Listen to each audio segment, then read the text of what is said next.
So this is the redesigned Tops Power Eagle. Now they had the original Power Eagle, they've gone and they've made some improvements to it. Now I liked the original Power Eagle, not quite enough to buy it. It had a flat grind on it for one, so it was more of a machete. It had 5160 spring steel. The new model, however, has a little bit different grind to it, 1/4 of an inch thick, and it's got 1095. So immediately when I saw those upgrades, I wanted to get my hands on one. This is one of those knives that just jumps out of the box. Chopping immediately when you pick it up, it just wants to chop, and it does a fantastic job at that. It's sort of a mix between a kukri and a bolo knife, two designs that I'm not overly fond of, but when you put them together into something like this, it gives you an ultimate chopping machine. This was designed by Leo Espinoza of Tops, and again, they've gone and made a few improvements to it, a few welcome improvements for sure. So they actually call this the Power Eagle 12, 12 inches overall as far as the blade goes, just over 17 inches overall for the knife. Very nice canvas micarta handles that you're used to from Tops. They have some shot cord on here that improves the grip somewhat, although I will probably end up taking this shot cord off. But no matter what you want to chop with this thing, it is extremely efficient at that. Again, it's very, very front heavy, and I'm not even sure where the balance is on this knife, but somewhere definitely up in here towards the heavier side. But it just chops and chops.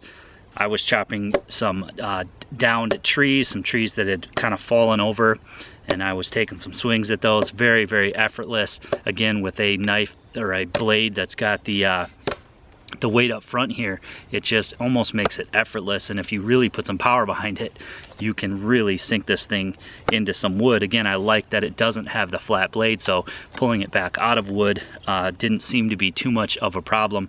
More so a problem if you were to have that flat grind, but it's got the shoulders on it, so it really works well for not only chopping but also for batoning. You're not going to do a whole lot of fine work with this. There's no choil, so there's really no place to choke up to a point where I would want to go to do some finer work. But again, this is not for fine tasks. This is simply for clearing your way through brush, maybe clearing some shooting lanes when you're hunting, or just chopping and splitting up some wood around the home. Now, since I've had this, I've chopped through all sorts of different wood. I've really tried to sink it in some really hard wood, such as oak. As you can see in some clips here that I'll roll in, it split right through some chunks of oak, no problem whatsoever. So splitting, this can definitely do the task. Batoning, it can certainly do that as well if that's something you're into.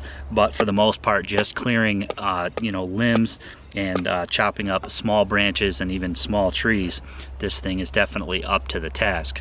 We can take a closer look here at the canvas micarta handles. Again, they put this shot cord on here.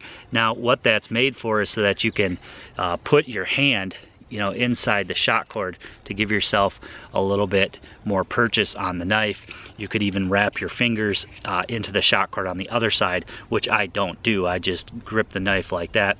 It's not really too big of a deal to have that shot cord on the other side, but I find that I like it just as much without putting my hands in the shot cord as well. So what I'll probably do is take off the shot cord and maybe wrap some Wilson's wrap around it or something like that to give it just a little bit more grip.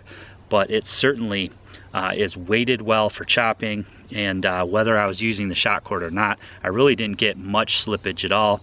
Didn't get any hot spots or twangs on my hand when I was chopping with it. It really is a great combination between a kukri and a bolo.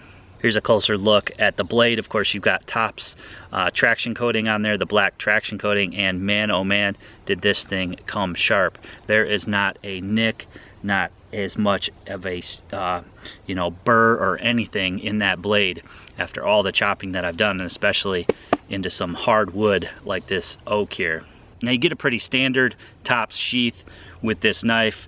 There's really no retention or anything like that. The blade moves around quite a bit, and of course it'll fall right out if you don't use the Velcro retention here. Even with that, it's quite loose, as you can see, so I'm certainly going to get some Kydex made for this. Otherwise, it's just their standard nylon sheath with a couple of pockets here. On the back of the sheath, you can connect it to a pack with the MOLLE webbing there, and that's probably the only way that I would use this sheath, is in an upright position on a pack, because anything else and you may lose your blade. So definitely something to think about. Certainly one of the cons to me is the basic sheath that it comes with. Now, one added bonus that you do get with the purchase of this Power Eagle is you get the Tops Alert Necker, the Alert XL Necker. Now, I did a previous review on that. I will link it up in the corner here if you want to check that out. So that's kind of a cool added bonus there, that you get that along with your Power Eagle.